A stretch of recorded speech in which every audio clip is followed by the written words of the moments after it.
Hello, everybody. Welcome to the last episode of Spring Training. Hey,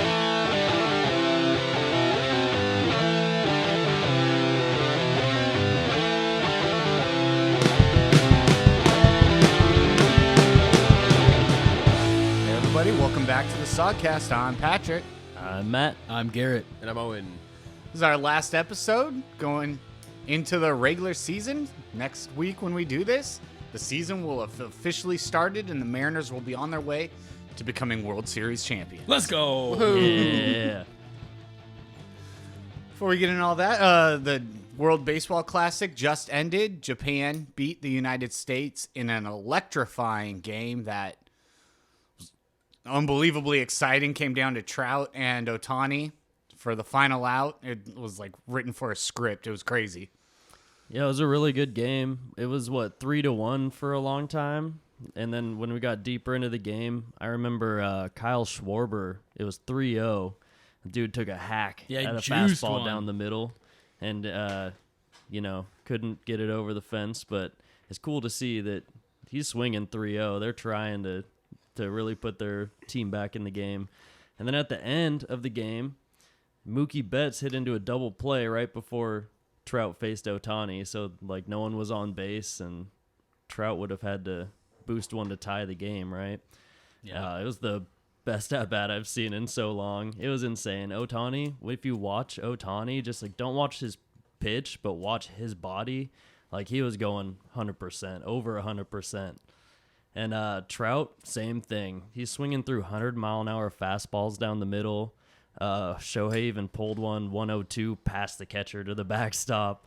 His sliders are unbelievable. He didn't throw a split, but went full count, and Trout swung at all three of the strikes for the strikeout, straight through him, didn't even touch a pitch.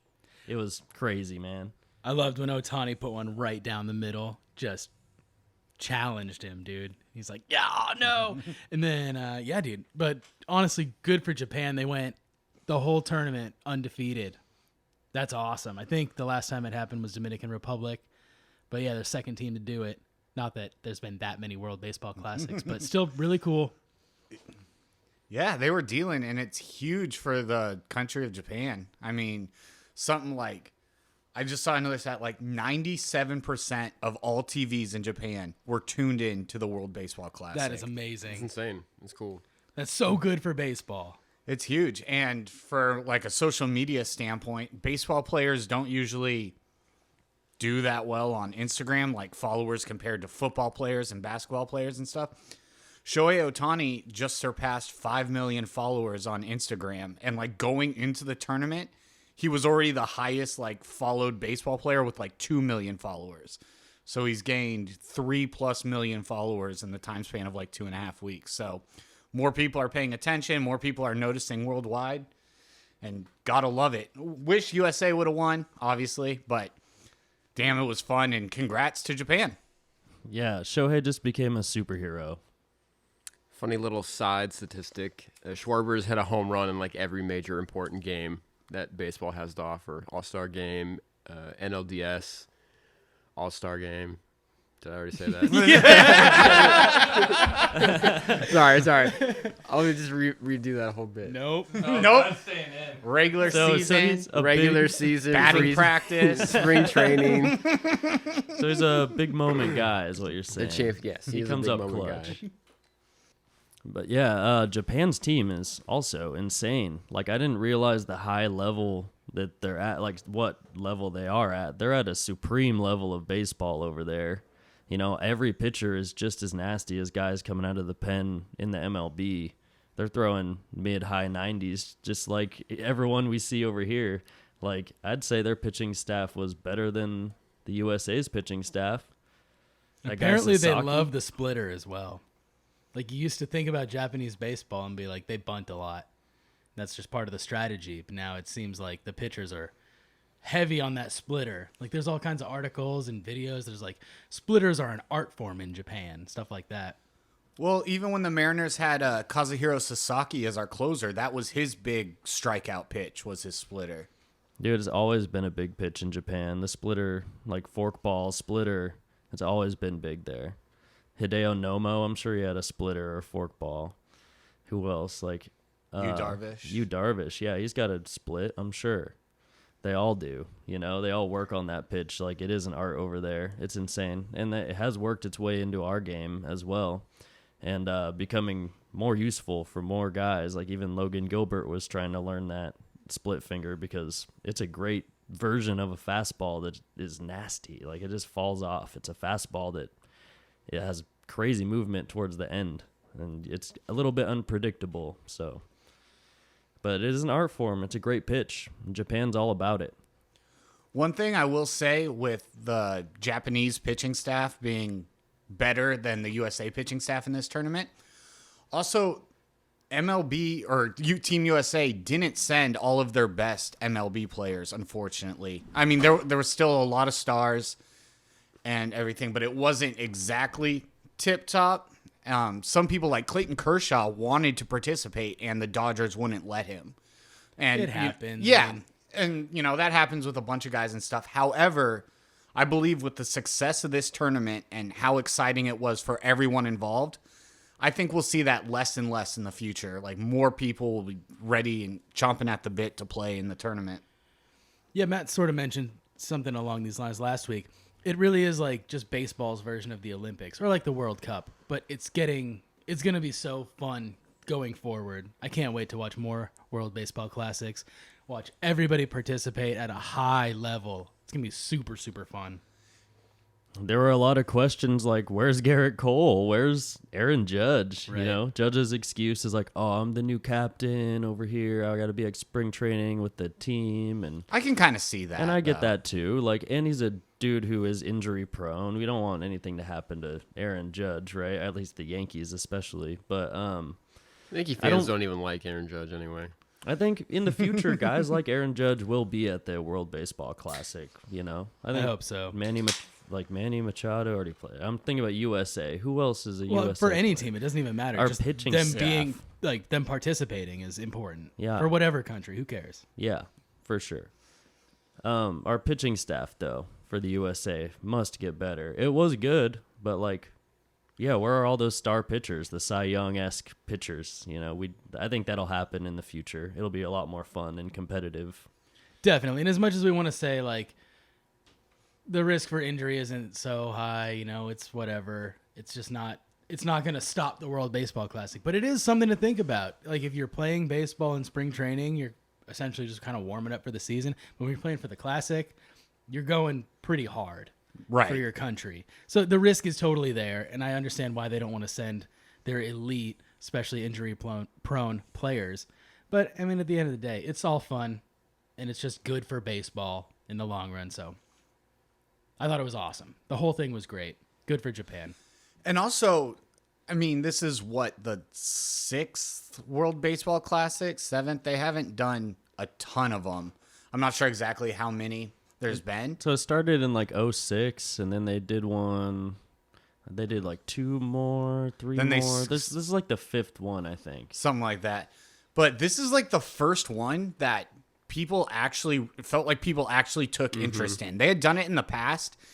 And really the only exciting thing you've ever really seen about it is, I believe, like Puerto Rico and the Dominican Republic got in a baseball brawl during one, which That's was not what you want to see. yeah, that was dope. like bench clearing, full brawl. And then, of course, Adam Jones's iconic home run robbery that I believe happened in 2017. All-time great catch. And I believe it was against Machado, funny enough. But, yeah, the interest hadn't really been there for the WBC, and this year it really took off. And as long as it keeps up this intensity and this amount of like fun, it's just going to do nothing but grow in the future. We're going to watch this tournament develop to be huge. Yeah, something super serious. It's going to be awesome. Yeah. Good It's for, gonna be really good for cool, baseball. yeah. Hell yeah. Baseball getting wins better. at the end of the day. Baseball is victorious. You think Otani helped with the popularity Yes. of the WBC this year? Oh, what? I mean, without question, that is huge, especially on an international level. I think he helped on every level. That's why I cut you off. Did he help? Yeah. Even outside of Japan, in Latin American countries, people love that guy too because he's the best. They want to watch him, play. Yeah, and for stuff sure. and stack up against their own team. Also, more Otani hype. It's kind of crazy that what he's done is something that hadn't been done in like 100 years, being a pitcher and a hitter. And he's so phenomenal that like it doesn't even seem that weird anymore. It's just like, yeah, that's just what Ohtani does. Like he's a game changer in himself. And Mike Trout is also one of the best players in baseball, and they're still on the terrible, shitty Angels. You suck, Angels. Yeah, well, I mean, another rival in our division, the Houston Astros, lost their second baseman for, a couple months? Jose Altuve, yeah, who broke his thumb during the WBC. He's not even allowed to do baseball activities for the next 2 months. And so that's 2 months before picking up activities and then warming up after that and like getting season ready. So he could be out 2.5, 3 months probably. That Wow. sucks for the Astros. And as much as I hate the Astros and hate Altuve, I don't like injuries to happen. You don't want to see any player, no matter how much you hate them, you don't want to see them out of the game because you want to beat them. You want them on the field so you can win against them, and it does suck. It just happens to close the gap for us just a tiny bit.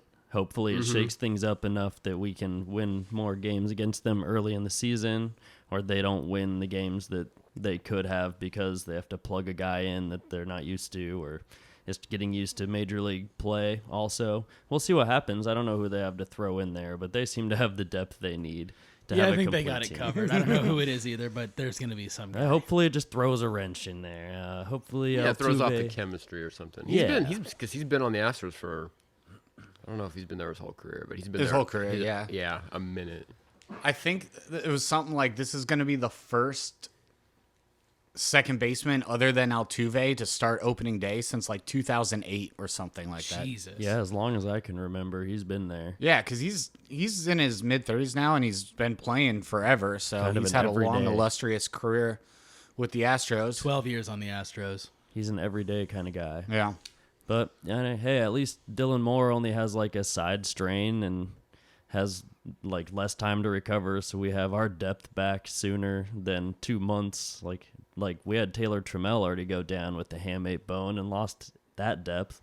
Like hopefully he can come back, but at least we can expect Demo to be back because, I mean, J.P. Crawford today fouled a ball off of his foot and had to get x-rays. They came back negative, so he'll be okay, but his performance in spring training has been not great. It's been awful. It's been soggy. He has one hit, I It's think. pretty soggy. So hopefully he can come out of that SOG all right for Thursday, the beginning of the season. It's Saturday now, so I mean, hopefully he gets some nice swings in and is feeling good for Thursday and can start. Yeah, our shortstop depth is a little bit worrying with JP, Demo. Demo. It's like, no Elvie Marte, why? But we all know why. Yeah. I've seen Haggerty playing more shortstop recently, though. They have been putting him there in spring training, so we can do it if we need it. So at least I noticed that change in the lineups, and I like that. There was the game just a couple days ago against the Reds. Haggerty had the two hardest parts of the cycle in the fourth inning. He hit a home run in the first inning and hit an RBI triple in the third inning.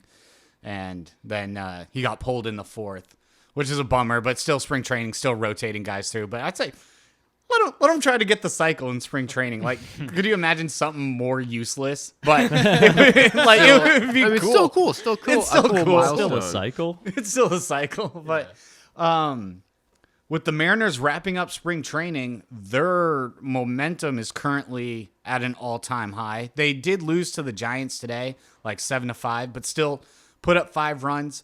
The game before that, they played Oakland, and they put up 15 runs. And the game before that, they played the Reds and put up 17 runs. So in those 2 games, they had 32 runs and 37 runs now in their last 3 games, which is nuts. Was today the split squad day? They played 2 games at the same time. Oh yeah. I just noticed the one. I didn't Yeah, I so didn't it's read like, through whatever. the stats, but yes, split squad games are. The other game was against the Diamondbacks, I think. Yeah. But Kyle Lewis. yeah. He's doing pretty for good for Hummel. Well, good for him. Yeah, good Maybe for he him. fits in there. Like Ketel Marte went there and flourished. Maybe Kyle Lewis do the same thing. I don't know. I'm jaded about him. Yeah, I don't. Yeah, who cares? Yeah. I mean, let's talk Mariners. Yeah. Yeah. This is the looking forward episode. What can we expect to see this season? Yeah, run through some players, some stats, what they had last year, and we can kind of see if we think they'll perform better, perform worse, maybe stay stagnant. We have a lot of star power on this team, and a lot of guys had a really good season last year. Ty France unfortunately dipped a little bit at the end after dealing with some injuries and stuff, but I really like the numbers he put out, and let's kind of see what we expect from this team this year. Yeah, for sure. Like, we haven't seen the new product on the field. We have a lot of momentum coming out of last year. Young players taking big strides. So we have a lot to look forward to, and we're going to make some expectations based on what we haven't seen yet. Like, we're going to make our guesses whether guys are going to take steps forward or maybe stay the same, do a little worse. We're going to figure it out. But like you were saying, Ty France. Let's start with Ty France. He's a good hitter in our lineup, right? He has a huge hit skill. He's not a huge power guy, but last year he played 140 games. I'm surprised he actually played that much, even with a couple serious injuries. He had that one where his arm got bent all the way back at first on that. Yeah. That was brutal. It was ugly. And his swing did suffer after that injury. It happened in the second half of the season, and it did kind of affect him for the rest of the year, which sucked. But he was still a great hitter, or a great part of our team. Was he one of the players affected by the brawl and the suspensions? No. He played, okay. Yeah. So yeah, Ty France, he hit 274 despite being kind of terrible in end of July, August. He was bad. He had a was real suffering bad real stretch, bad, yeah. and his swing was not looking right. His timing was off. And he still hit 274. He's a solid hitter. He can hit the ball the other way. He can sit on a curveball, a slider. So do we think his average is going to get higher or lower? 274 with the shift being eliminated. Are we making this assumption on the fact that he will not get hurt this year, or with that included?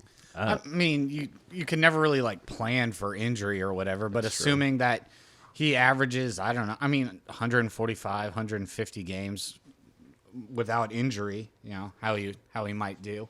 Yeah. I think his average will probably go up. I don't think a whole bunch, although he was sitting 305, average over 300 before that injury happened, and it tanked him hard in the average department. I don't know if he'll sit at around 300 for the whole season. It would be nice if he did, and I wouldn't be entirely surprised if he's close to a 300 hitter. But I'd say somewhere maybe in 285, 290 with maybe an increase in pop this year. Yeah, I say 280. I think, if he hadn't got that injury last year, he would have been, I think he would have carried that momentum through the whole season. He's a really good hitter, and the only thing it's not like he fell in a rut. He just got hurt and it messed with the swing pretty bad.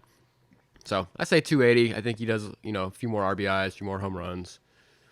Solid guy. I think 285, 280 with a little bit more pop is a great place for him to be. All right. So the consensus is that he's going to hit higher than 274, and I agree. I think he's going to hit in the 290s. I see a 292, a little bit higher than you guys are thinking. I think he will be hitting 300 for a good part of the season. He's going to have hot streaks and cold streaks, but I think he's fairly consistent when his swing is healthy, good. Like last year, we watched the struggles, but we can attribute that to injury. And he hit 20 home runs last year. Where do you think he'll hit in the lineup? Oh, yeah. Ooh, that's Second, a right good after question. Julio? Do we push him back to, third, fifth? Probably not fourth. I could see him in the 3 slot. Yeah. Maybe not 2. He's not a speedy guy. Doesn't have a ton of wheels. I could see him in the 3 slot most likely. I see him in the 2 or 3 hole. Yeah, mostly. there you go. Yeah. He'll be Definitely there. near the top of the lineup. Yeah. He had 20 home runs last year with 83 RBIs, and he was in that 2 hole a lot. Do you think he's going to hit more than 20 home runs, or is that kind of where he's going to stick? I think home runs and RBIs are definitely going to be up for Ty France here. He can hit 30 bombs easy, I believe. Yeah, I think he has that kind of power. He's a patient enough hitter. You know, he's very rarely up there having a terrible at bat. You know, he likes what he likes, and he's good at reading those pitches. And I think he has decent more pop, maybe even like a little bit underrated pop. So I would say I could go 25 to 30 home runs for Ty France this year. Maybe about the same in RBIs, maybe in the 90s. I don't know if he'll be a 100 RBI guy. But with the increase in power, you could see it happen. But I'm thinking, 25, 30 home runs for France. I say 100 RBIs for France. I think with, a better, more healthy player, the eliminating of the shift, he'll have a lot more chances to score people for sure. And with that pop, if we're adding 10, 15 home runs, that'll definitely inflate his numbers for sure. Yeah, I mean, I think we all agree Ty France is going to have a little more pop, hit closer to 30 home runs, get closer to 100 RBIs, and become a real staple in this lineup. So, who do you guys want to talk about? We obviously have our star player, Julio Rodriguez. I like to talk about him. Oh, yeah. He's sexy. Yeah. What was Julio's numbers last year? Julio hit 284 in 132 games. He hit 28 home runs, stole 25 bases. He's going to be in the 30-30 club this year. Mark it, stamp it. I agree. 30 home runs, 30 stolen bases. He's going to be in the 30-30 club.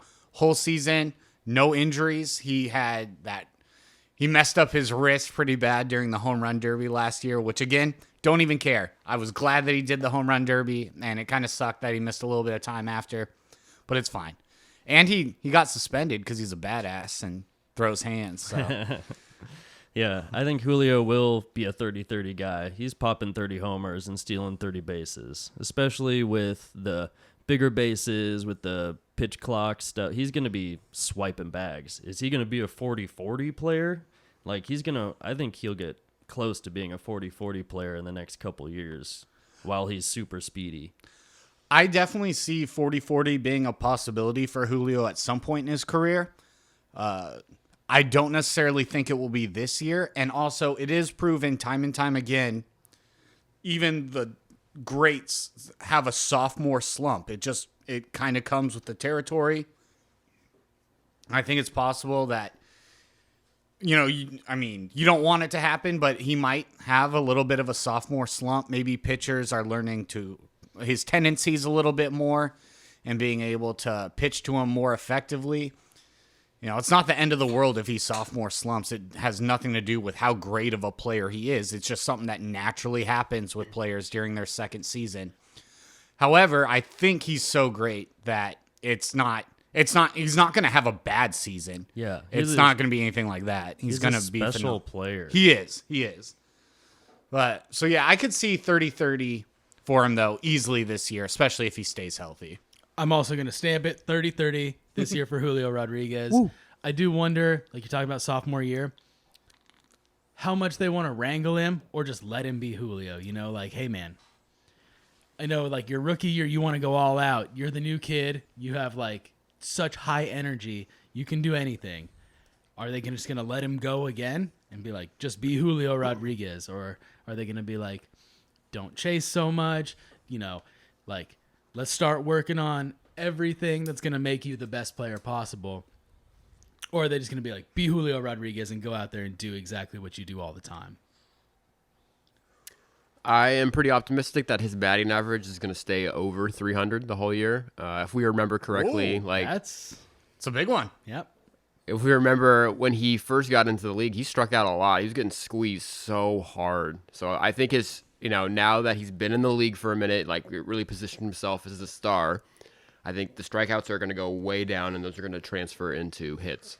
For sure, yeah. He struck out 145 times last year, which is quite a bit, and I think a lot of those were in those early seasons when he was getting screwed, man. Early games. Early season games, yeah. Thank you. But, the first, month and a half, 2 months of the season, Julio had the most strikeouts of pitches out of the zone. it was literally the umpires being like, "Oh, you're going to be the new hot shot," and they were trying to police the game in a way They're that just was trying to check him. And Yeah, because those old head umpires don't. They think they're the stars of the show. They think everyone's there to see the ump show, which no one cares less. But, yeah, they were trying to show up Julio, and it took Scott Service writing a letter to the league for it to finally stop. And Julio also drew a line, which... Go Bold off. move. Yeah, it's a bold. It's the most bold. It's a no-win situation. That's true. So I think we can all say Julio is going to hit over 284. We're all going over. We're all going 30-30. So he's over on homers, over on stolen bases. He's going to strike out less than 145 times. I would hope so. I would hope so. Those I think first so. I mean, 30 strikeouts were squeezed. Yeah. He didn't start the season. He did join us like pretty close after we started the No, season. he came up. All right, so He was there opening RBIs day. then. Was he? 75 RBIs last year, more or less RBIs. What'd you say, 75? 75. Oh, more. More. Way more. Although it is a little Who bit hits harder at the with bottom of the lineup. or the top. The top. He's our one hitter. That's what I'm saying. Who hits at the bottom? So- Who's going to get on base for him to get? Gotcha. The way I JJ, think baby. Those about home runs are going to be RBIs. But our lineups got deeper.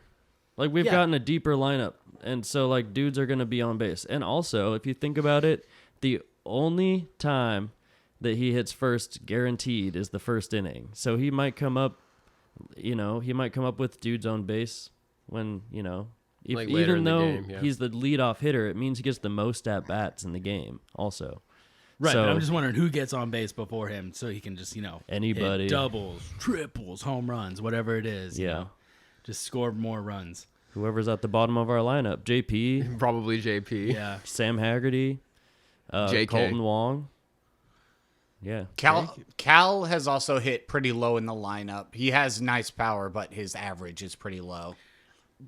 I like Cal hitting low in the lineup though. Yeah, no, that's totally fine. Let's talk about Cal. Let's do it. Cal last year, he played 119 games.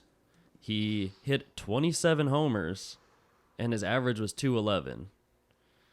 So, low average, a lot of pop. Really good behind the plate. Including one of the biggest home runs in Mariners history. Yeah. So, is he going to play more than 119 games this year? I don't know. He's got the backup in Tom Murphy, the solid backup too. It's not like he's. What did he play last year? How many games did he play last year? Do you know? Who, 119. Tom? No, Cal Raleigh. Oh, 119. 119. That seems about average. Yeah, I think that's about right. Because, you got to rest your catcher. You can't have an everyday catcher. You got to give him a rest at least once a week. And we're going to be able to do that this year, which is so nice for him. Yeah. No It'll be more not- Terrens, no more Casali. I was trying to random remember who guys. that 'Cause- was. It's so nice to Was have it Tom Murphy back in O'Keefe? Is that a catcher? Yeah. No more of that. We got two guys who are solid. And I think Cal could play more games than that because we can rotate him through DH more easily this year. That is true too. We don't have a set DH where last year it was kind of Carlos Santana. He didn't play first a whole bunch. He did sometimes to give during Ty France's injury, and then also just like a rest day for Ty France. But Carlos Santana did a lot of DHing last year, so I think maybe put Cal in that DH spot unless there's days where he really does need a full day of rest. I think Cal's going to play 120 to 130 games, which is around where he played last year. And Yeah, I think so that's fine. early last year, didn't he have his struggles and had to get sent down and come back Only up? very early in He had the to year, yeah. fix his timing or whatever. Very, very early, and then Tom Murphy. And got then injured. when He Murphy got hurt, they're like, oh shit. yeah, they Okay. brought him back pretty quick after Yeah. that, and then he went kind of off. So a 211 average, I'm thinking that's part of why it was a 211 average, because he did heat up later in the season and started bopping. I wouldn't say heat up. I would say I see him as more of just a power guy. Like the high average is not going to be there for Cal. I don't think. Maybe 220. If he hit 230, I think that would be insane. I don't think he's going to have the high average, but I think the home runs are. That's what keeps him in the lineup, along with his defense, and pitchers love throwing to him. But from an offensive standpoint, Yeah, I don't see the high average or even like middling average being there. I think he's going to be a low average guy. I mean, being a switch hitter is a big thing for Cal Raleigh, right? He hits with more power from the left side of the plate, and then for more singles, like from the right side, right? He doesn't necessarily bop.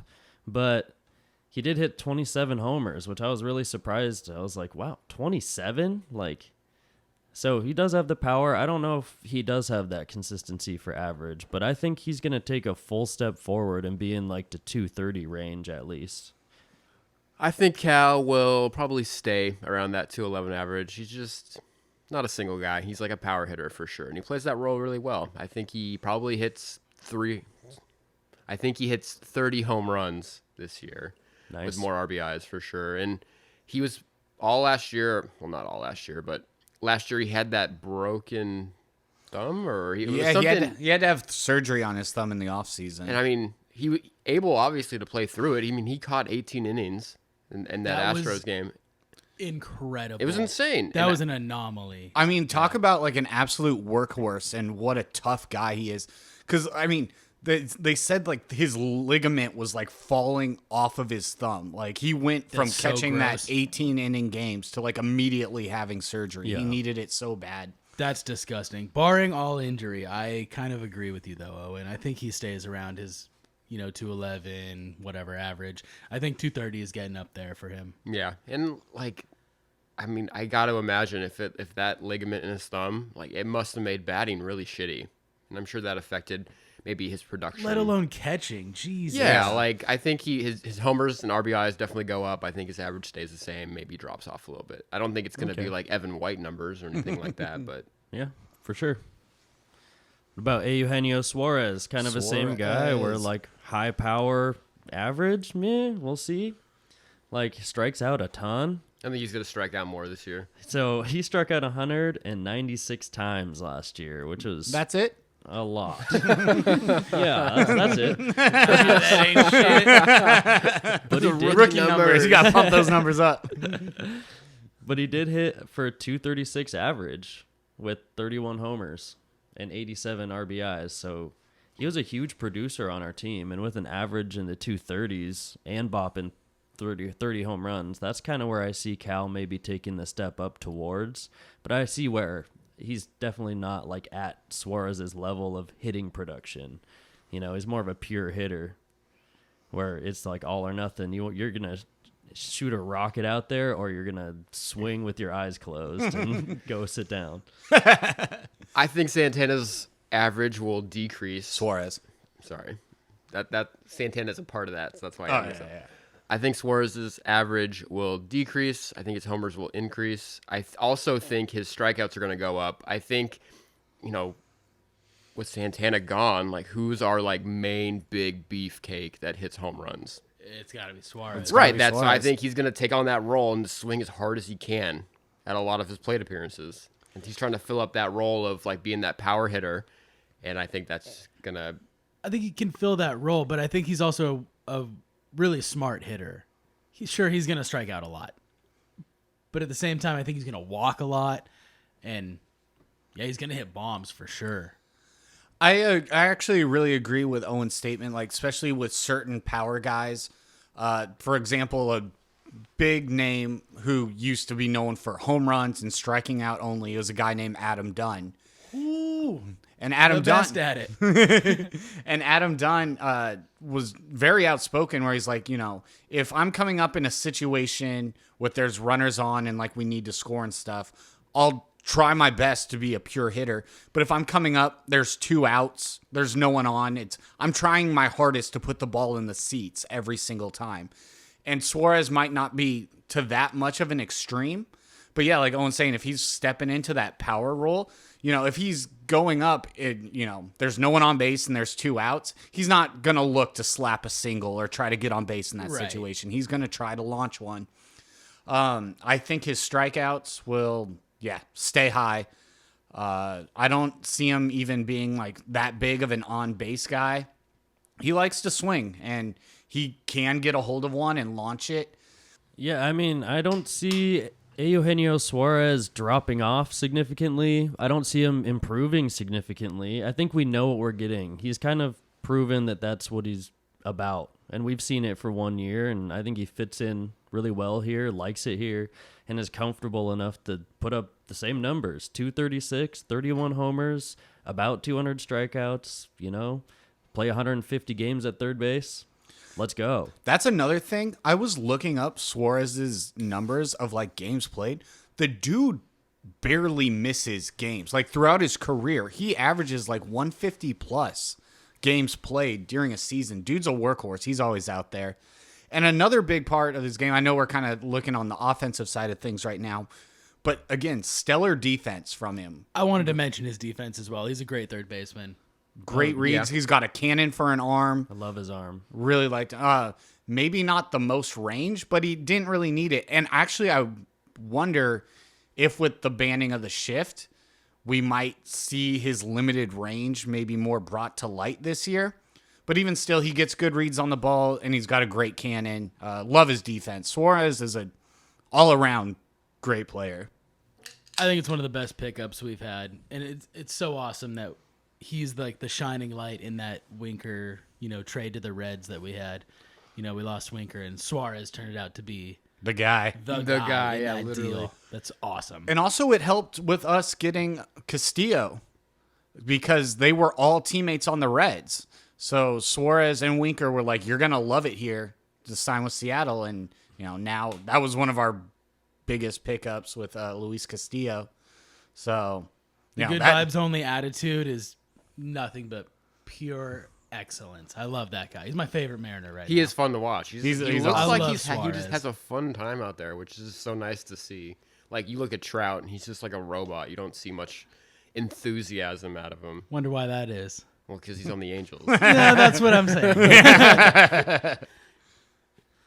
All right, well, you were mentioning how Santana's gone, and we kind of need another bopper to fill that role. I think Teoscar Hernandez is going to fill that role, and everything's going to work out just fine. Like, Teoscar's a dude who bopped 25 homers last year. He played 131 games. His average was 267. Dude's a hitter for average. Dude's a hitter for power. He plays a lot. He strikes out 152. It's not that bad. I mean, he swings hard. Dude wants to hit the ball hard, and that's kind of what Suarez is like too. But Teoscar has more like hand-eye and more feel for finding the gaps and stuff like that A little bit too. more athleticism. Yeah. So I like Teoscar filling in where like Santana kind of was that role in the lineup. They're going to be kind of back-to-back in the lineup. I'd see Like those a two. hybrid. Yeah, he's like not necessarily always putting that into his seats, but he's like he'll get on base and he can. I don't know how fast he is, but he's not going to get grounded out into a double play all the time. I mean, he's Mitch Haniger. It's like dead even. Yeah, right? kind it of, really? yeah. If not slightly better. But yeah, I mean, it's just another great piece to have around. 25 home runs is nothing to balk at. Ha, balks. But I yeah, love dude. me a balk. Yeah, right. No, Teoscar's going to be great, I think. It's hard to have a prediction because he was on the Jays last year. I Right. didn't really follow him. Yeah, he's new to our team. I've watched Rays baseball this last few years. He's a really good team member. His smile is infectious. He plays with energy. He can move in the outfield. He's got a decent arm. Like he's fast enough, kind of like Mitch Haniger, where it's like he's good enough out there where there's no complaints. It's You got to just- worry about him. And your bat, you're gonna put up 30 home runs, maybe. Cool, like hell yeah. But I think Teoscar is gonna hit in a lot of runs. I think he's gonna be the biggest addition to our lineup this year. It's going to be interesting to see where the Mariners have him in the batting order, too. If they have him kind of in the bottom half, maybe get some like late inning production from him near the second half of the lineup or trying to set up the top of the order. Or if they keep him, I mean, honestly, like any of these guys could, for the most part, could hit anywhere in the order. And that's like a good thing. Whereas, I mean, yes, you have the bottom guys like JP's not going to be leading off anytime, There's no secret there. He's not going to be in the 3 slot. But most of these guys, you can adjust them anywhere from 1 through 7, honestly. It's so modular, and I've been thinking about this a lot. Like, what's our batting order going to look like? Probably Julio leads off, and then, like we said, Ty France somewhere in there, and then you got Suarez also somewhere in there, like probably 4th maybe, and then, yeah, the rest of the lineup looks great. You got Cal Raleigh toward the end as well. Like, we're going to get dudes on base. Yeah. As long as JP doesn't hit into a bunch of double plays, I think we're going to be fine. An alternative idea is putting someone like Colton Wong at the top, because the dude hit 251 last year, 15 homers. He stole 17 bases. Okay. Like, he's a speedy guy. Then if he's hitting 251 and his on-base percentage is higher than that, if he can get on and steal bases and Julio's behind him, that's a different kind of 1-2, you know what I mean? Where Colton Wong could be a 9, like, with JP Crawford, like 8-9 hole hitters, but Colton Wong could be a leadoff hitter as well. So I think they have options because our power lineup has gotten more deep. Like, we're through like 7 batters are all dudes who can pop one. I think Colton Wong can be like an 8-9-1. Yeah. Somewhere in there. Yeah, he's an 8-9-1 kind of guy. That's for awesome. sure. Kind of like how Love JP. that wraparound type hitter, yeah. Yeah. Yeah, it might be nice to put him at the 9 spot and then have Julio come up and hit him in or something. I will say I am still more reserved on the Colton Wong thing. I do like the 17 stolen bases. That's nice to see. However, I'm still being reserved on him. I think there's a high possibility that it's going to be Adam Frazier 2.0. I want to be hyped on him and stuff, but I got hurt last year by Adam Frazier, so I'm not getting my hopes up too early. And I'd love to be proven wrong. I really hope that he fits into this lineup and he, performs well. But I'm not sold yet. I'll wait and see for Wong. That's what we're doing. Expectations versus reality. Halfway through the season, we're going to come back and be like, you remember what you said, Patrick? You said Colton Wong was a question mark. And then we're going to say, like, he was an exclamation mark. That'd be really fun. It's timestamped now.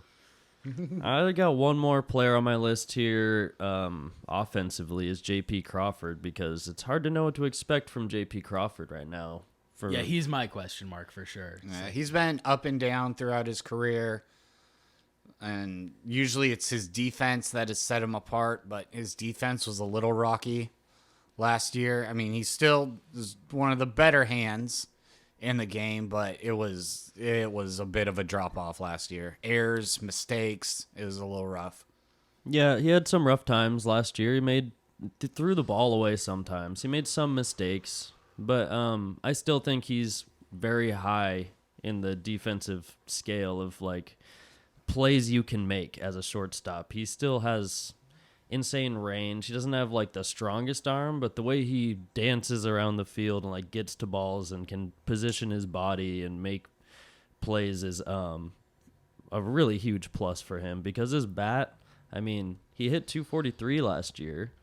He walked 68 times and struck out 80 times, so that's not bad. He doesn't strike out a lot. He hits for a decent average, but he hits 6 homers, like he doesn't hit for power, so his value is mostly his glove. Yeah, I don't think you want to, but I always want, but I don't think you need a ton of power out of a shortstop. Nah, it's not really expected. Yeah, What was fine. his average last year? 243. I was actually surprised it was that high. I was assuming it would actually be lower than that. That ain't bad. That's not. I mean, it's okay. It's okay. Like, I don't know. not bad. JP's part of that, like, that type of player for the Mariners had for, like, almost 20 years, where, like, their defense was immaculate, but they fucking couldn't hit the ball. Brendan Ryan. Yeah, like Jack Wilson. Russ Remember Davis. him? Yuneski Betancourt. Oh God, Like, Uni. Yeah, It's just like it's now that our lineup is just so off. It's like very offense focused at this point. It's not like the days of Felix where he'd pitch like a great game, and then we'd lose 0-1. Like I feel like JP he's so good defensively, but he just doesn't really string anything together for me, like at the plate. And I don't find him to be very clutch. I remember a bunch of times last year he came in situations where it's just like, runner on third, 1 out, something. Put the ball in the We need air. a single out of you, bro. Just something. Oh, yeah, it's anything. Just put the ball in the air, hit something to the right side, and it wasn't coming through. He's not a clutch guy. The RBIs aren't going to be He there. did start to spread, though. He started to hit to both sides of the field a little bit more last year, which was like, that's a nice thing to look at. But yeah, you're kind of right in the long run. For sure. I mean, this is all the major players in our offense for sure. I don't know. That's the squad. About. So that covers pretty much the offensive side. We got hopes and dreams for what we expect from this squad. Now, moving on to the pitcher side, at least the starting rotation. Luis Castillo, Robbie Ray, Logan Gilbert, George Kirby. Those are our big four starters. There's another guy in there too, but Yeah, I mean, we expect what we expect from him. but Mark, they just came out today and said Marco's the fourth pitcher. Yeah, George Kirby's he's in gonna the be in fourth the 5 spot. Yeah, which I get.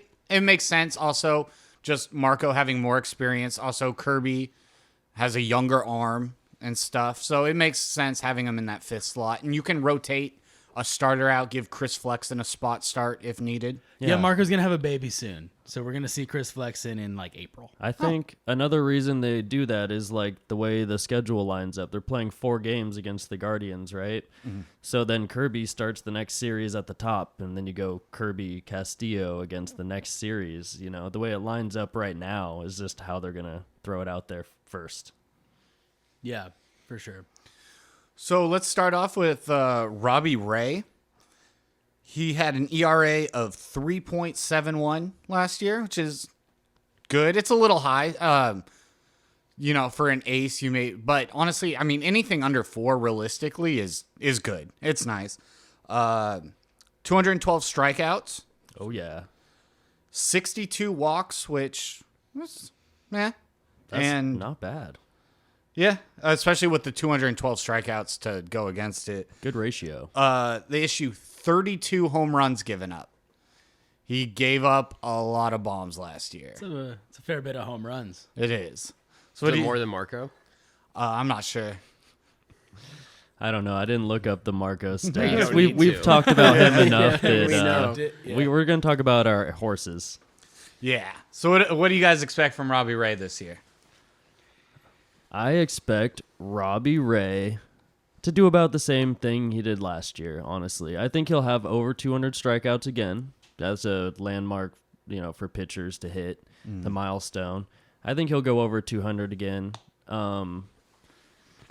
His control has been his issue in the past, but even when he had seasons where he was walking, say, 75 guys, that was his big problem. And I could see him walking a few less guys and striking out over 200 still. I don't think his home run numbers are going to go down. He's kind of a hard thrower, fastball thrower, and guys can jump on that, and they will. I could see him giving up around 25 or 30, but maybe not 32 again. That would suck. How many home runs did Robbie Ray give up? 32. 32. Marco gave up 30. Oh. So, I mean, wow. right there. Ouch. Yeah, still ouch. Yeah. I think Ray trends upwards. I agree. Yeah, I think in spring training, his velocity is up a little bit than what it was last year. I think, when you come off the Cy Young, you're just riding so high. And I think last year was kind of an ego check. You're like, hey, you're good, but you're not that good. Also on a brand new team who has great pitching. So, I think he trends upwards. I don't know if he's going to, overtake Castillo for the A spot. I think Castillo's pretty locked in there, but I think he definitely improves from last year. Hopefully less bombs is my hope. Logan Gilbert, ERA 3.20, 174 strikeouts, 49 walks, 19 home runs. Dominant year from Logan, It's honestly. a great year. Wow, I didn't know his numbers were like that. Like a 3.2 ERA. That's is nuts. Low. That's really low. With 174 Ks. Yup. And how many walks? 49. That's so good. That's banging. That's lights out. Logan Gilbert is awesome. Honestly, I would say predicting this year down from that, just because that's hard to do. Yeah, realistically. I think he has a great year, but I'm willing to bet his numbers are going to be a little higher than that. But I'm not going to be super shocked if they're even or even lower. I'm going to be like, yeah, that's Logan. But if he has a little bit higher, here and there, I'm going to be like, that's fine. Whatever. I mean, even like a 3.5 ERA is nuts. So a 3.2 is insane. What a dominant season from Logan. We'll look back on this, watch him go 2.8. Jesus. Yeah. Logan. It's hard to say he's going to do better because those stats are really good, but he is becoming an ace-style pitcher. He is taking strides forward. The trajectory is that he will get better because every year he's gotten better. So where's his ceiling, right? Where does he finally level off? And hopefully he can improve again this year, but it is hard. Like, if he puts up those numbers again, I'm stoked. Absolutely. Yeah, I think he trends up for sure. I mean, he's what? This is his 3rd or 4th year in the league. I think he's starting to come into it right now. He's hitting that veteran status. And he pitched amazing last year. I think he's just riding that high. He's going to do it again. I have a lot of faith in that man. Me too. You're going up. I'm saying trends down. But also, don't blame him. Yeah, I'm with Garrett. Yeah. Like, his numbers were just so good that if it trends down even a little bit, it's still a dominant season. He's going to be awesome. He's going to have a great year, for sure. Walter. His alter ego with the goatee. Yeah, you better not bring that goatee back. If that's what made him pitch so well, bring it back. Like, man. How about the young buck going into his sophomore year, George Kirby? 130 innings pitched last year, which is a rookie. You know, he needed his rest, and He pitched 25 starts. So I was going to say, that's a lot for him. Like, Yeah. He did a lot last year.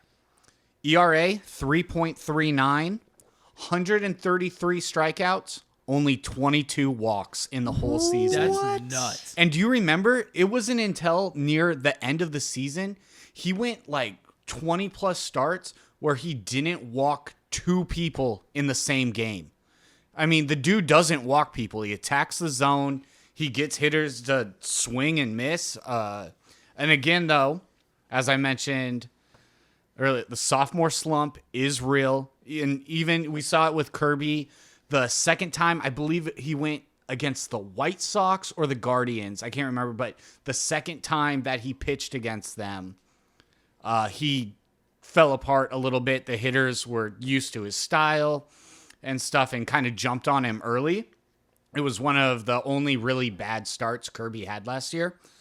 So I predict maybe a little bit more of a sophomore slump, but even still, he's not going to walk people.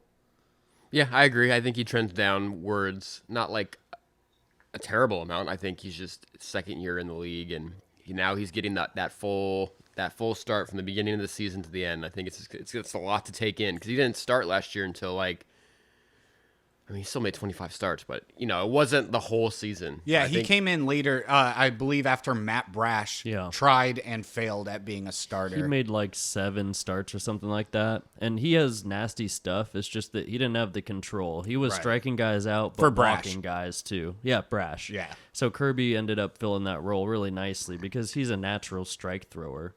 When I looked at his baseball savant page, it doesn't look like he has crazy spin on his pitches, but he's a control pitcher. He's kind of like, he'll place the ball in the strike zone. He doesn't necessarily need the high spin curveball or fastball because he can kind of place it better than other guys I've seen. He can pump it in there too. He can get up mid-high 90s as well if he wants to go like hard fastball, high fastball. I think he'll take a step forward. That's my guess. I think he's taking a step forward, getting the call this year, making it known that he's a guy and he isn't going to walk anybody. He's going to battle with the best, and I think he's taking a step forward. Weird, but I agree. I think he takes a step forward. Like I said, Gilbert is going to take a step backward, but it's like, I mean, if Kirby even takes a little bit of a step backward, that's still a great year. So I'm not going to be upset if he does or doesn't, but no, I agree. I think he's gonna ramp it up. And one thing was really impressive about George Kirby was his poise last year as a rookie. He never ice cold. He never looked Just- rattled, never looked out of place out there, came in as a rookie and just immediately started dealing. And Service even, it was probably ill-advised, but even put him in that playoff game to close the game out for a rookie starter to come in, and he came in and shut it down. It's crazy.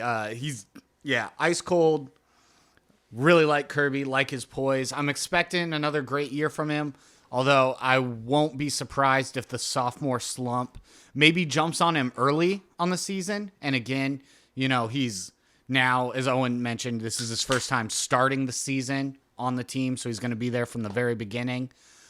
I could see him maybe getting rocked a little bit early on, but I think he's got the poise and the head control to kind of handle it and work through it. And Right, so that's why I'm saying my prediction. He ramps it up, but also if he takes a step back, it's not a big step back. Right. I think since he doesn't walk guys, he can take the risk more often. You know what I mean? He can try to be nastier and kind of work on his stuff more, get more swing and miss instead of throwing as many strikes as he does. So there's really like only room for improvement in my mind, where he can work with his pitches more because he has that control in his back pocket. Dude, for sure. I agree. He walks very few people this year. That's my expectation coming up. Just being around the stable of horses in our rotation, those guys are going to play off of each other really well. They're going to have a nice culture, and they're going to be resilient. They're going to be able to talk to each other about what they're doing and how they're working batters, and I think it's going to be a really cohesive unit.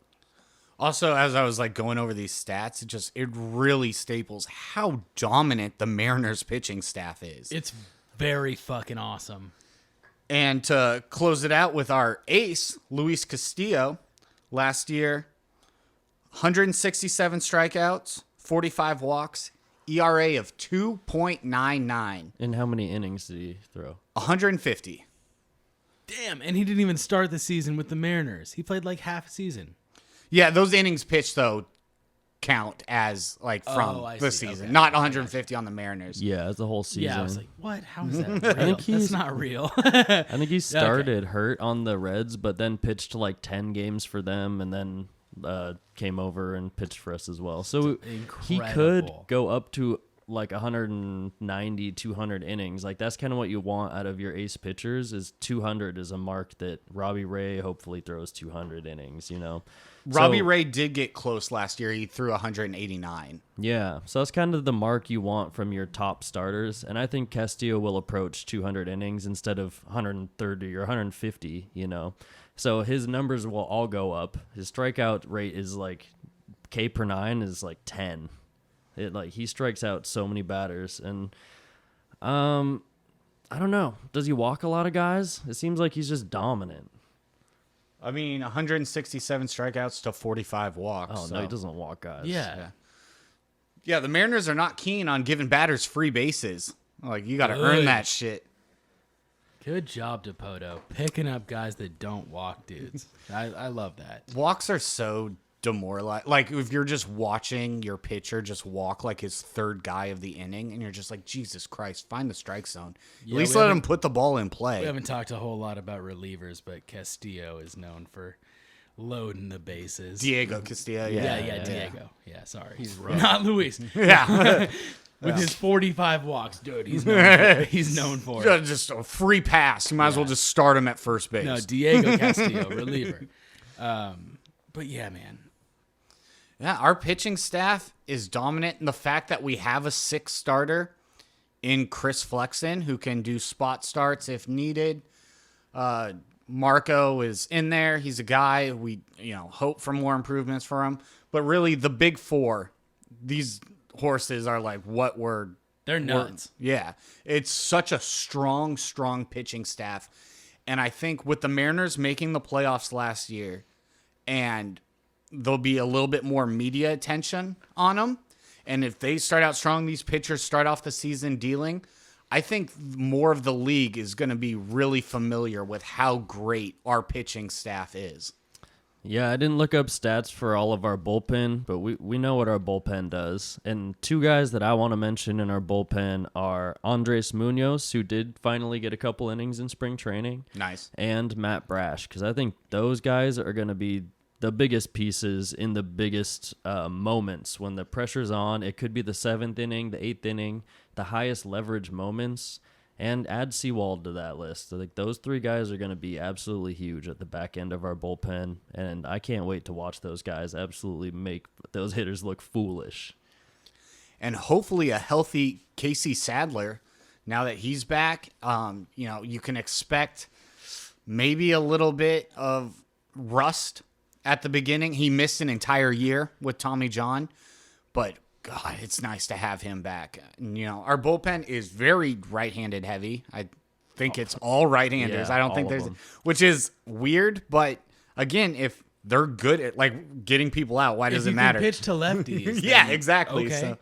So, and I could see maybe strategy-wise having a left-hander in there or two. It does seem a little odd to have a only right-handed bullpen. I mean, if you can pitch well, then it doesn't really matter what hand you throw from. So, yeah, it is a little weird though to have a only right-handed bullpen.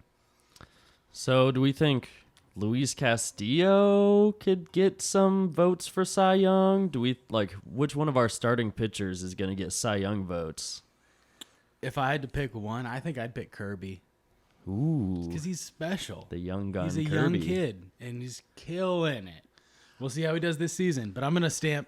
Well, okay, I'm stamping it. Stamp it. Kirby. Bold prediction Yeah, from Garrett. we'll look back at this at All-Star break and be like, well, or we'll be like, yeah. Yeah, We'll see. My stamp, I got to go Logan Gilbert. I mean, our pitching staff is going to be dominant no matter what, but I think Logan is just going to continue to improve. I'm expecting the biggest season of our starters is Logan.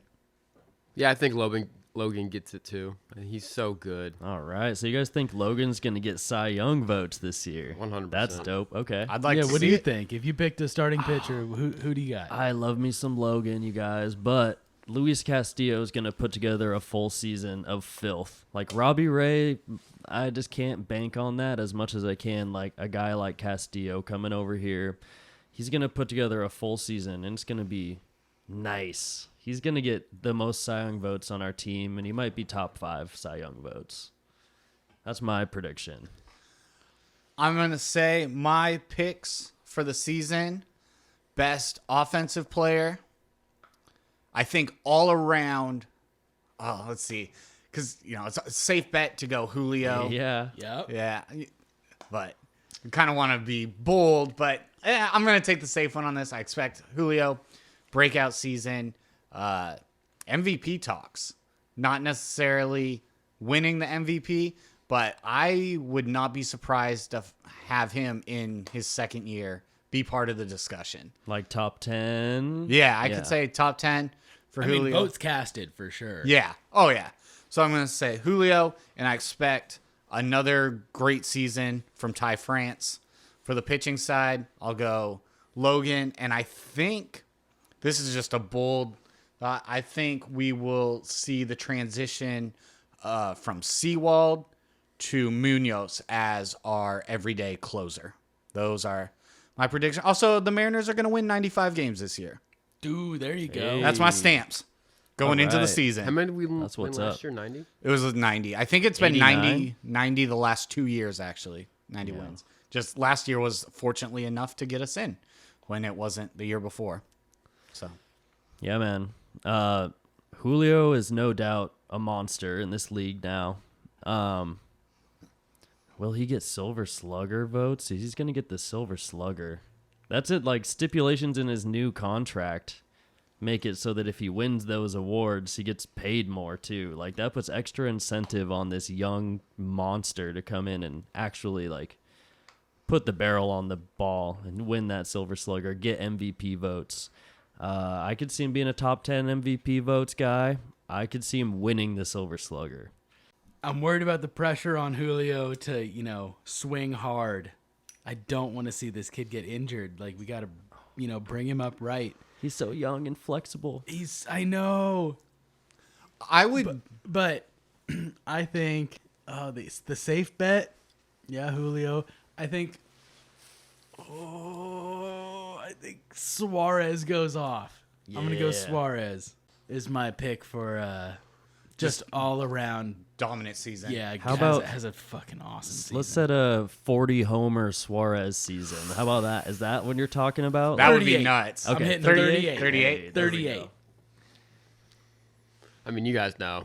JK, he's going to break out this year. Oh, Jared Kelenic. We hadn't even really talked about him this episode. He's fucking mashing in spring training. He has like 10 home runs. His his batting average last I checked was around 500, and he's been playing damn near every day. So it's not like he had 2 at bats and got a hit and is batting 500. He's had like 60 at bats and is batting 500. I think he's in a better headspace now. Yeah, I've seen him in, Instagram clips, Twitter clips, whatever. He's just, shows up in like, quick media things, and he's just looks happy. Yes. So as long as he doesn't throw his helmet and like act like a fool out there every time he strikes out, just walk away, do better next at bat. That's all it takes. I mean, that's not all it takes. I'm sure he's been working really hard. yeah. We know JK can hit AAA pitching. We know he can. He mashes. And that's in spring training. That's half of what you're facing, or like all of what you're facing. And why does JP Crawford have 1 hit? I was Damn. gonna say, Damn. come on, let me put him up too. No, you're right though. I'm kind of worried there, but JK, I'm not as worried, man, because the pressure seems off. He does seem happy. He's loose. He's hitting the ball. Like everyone knows he can hit the ball. He was a top pick. Like he was a 1-1 or.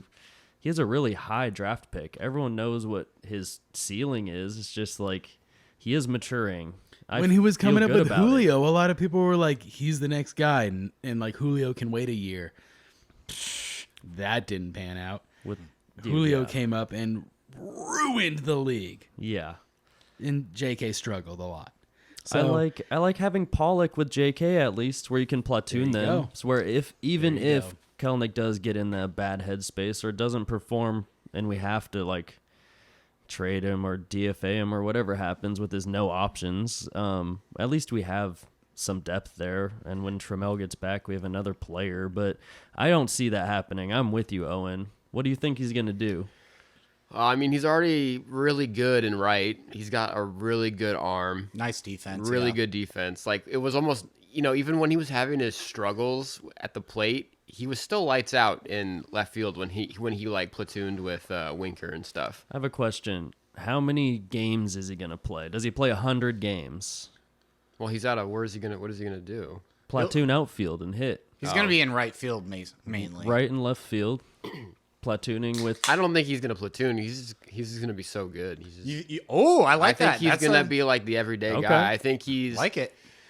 I mean, my bold prediction is he's gonna hit like 300. I think he's Damn. mashing Wow. in spring training. Okay. He's I think he's got to the point where he's like, oh shit, like this is like I'm up against it Hey. right now. I gotta produce, and I think he's like we've all seen him on his media talks now. He's like very calm, collected, and he's just like, yeah, I'm just doing my shit. I'm I just agree. doing my I shit. think as long as Jared Kelenic hits, league average, just better than he's done in the past, I think we're good to go. Yeah. That's all I can really ask for at this point. We'll see. He might go off like you're saying, but I think as long as he goes league average, maybe slightly above, we are set. Yeah, I was gonna say if he hits like 250 and hits like 17 bombs, and like that's decent. That's a it's good decent. season. Yeah, But- we'll take I'll be that happy from with him. that. But if he yeah. goes off, goddamn, like I'd be so happy.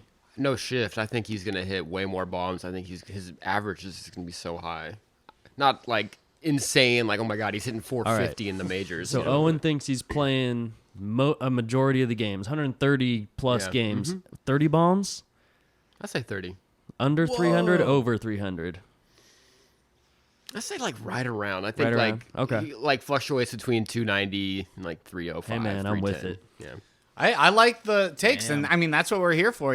Make fun guesses for the season and stuff. One thing I will say, Mariner fans, we are not the Yankees. Do not boo your own players and stuff like that. If Kelenic comes up at the start of the season and he's struggling and shit, we're a better fan base than that. I always hate when players boo their own, or when fans boo their own guys, especially after like one game.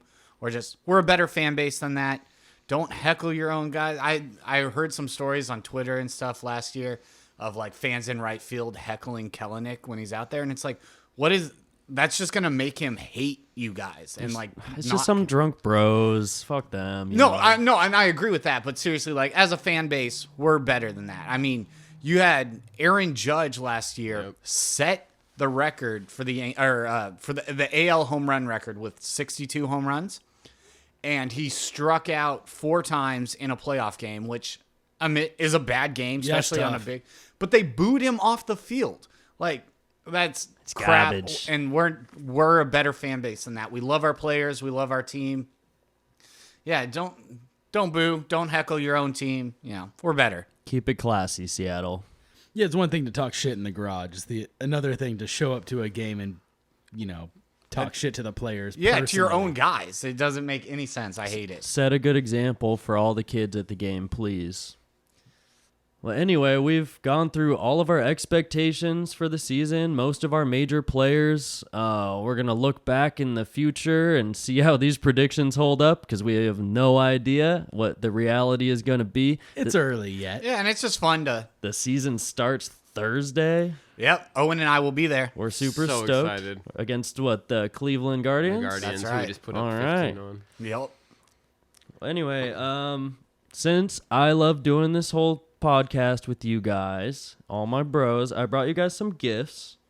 I went to our local card shop, DJ's Sports Cards. Hey, shout out to DJs. They're moving locations to the old DOL over here in the Renton Highlands. Just Oh. check it out. Really? Yeah, they'll be I over didn't know there that. soon. That's you know. Better space. Yeah, that's awesome. That's Yeah. really cool. So I went over there and picked up a few cards for you guys. I decided to give Garrett the J.P. Crawford rookie card, Mojo printed 1983 version, Nathan, show J.P. it to Crawford. There's a nice autograph on there, cool shiny one. That's sick. Let me see this. Okay. Yeah, I This know is awesome. Garrett's Whoa. been a JP fan for Love JP. quite some years, so Nice, pick dude. that up for him. Yeah. I also picked up this George Kirby auto, rookie George Kirby. I got this one for my boy Owen because we were in the text chat and I mentioned that Kirby went off and pitched 5 innings, no hit, 9 strikeout ball against the Dodgers the other day. And he's like, Woohoo. my boy. And I was like, here you go. So you get a nice rookie Dude, card, that's George awesome. Kirby Really cool. auto. Holy shit. And for Patrick over there, I know he loves Logan Gilbert. Oh, wow. So I got this nice optic purple Logan Gilbert, nice blue Logan Gilbert auto on there. Dude, this is awesome. Dude, this is yeah, really this is special. so There sick. you go. You got a nice Logan Gilbert auto. And Nathan, come back over here. I know you're passing these out, but I got you a Leaf 2011 Robbie Ray autograph as well. Let's go. Yeah. Bro, this is really special. Thank you so much. Yeah, of course, you guys. I have a collection of baseball cards and everything, and I love them. And I know that you guys love our Mariners, and I thought I'd go pick out a few gifts for y'all. You should look at my Wow, collection. this is next amazing, week. Matt. I'll bring Thank it. you. I've got like a lot of like 60 era cards Well, because my let's, grandpa grabbed a whole bunch. Let's trade. I'm down. No, I love vintage cards too, dude. I'd love to look through those. That'd be fun. Oh, I got a JP auto. This is rules. This I is love really this, special. man. It's Thank really you. cool. Thank you very much. Yeah, Matt. thank you This guys. is so sick.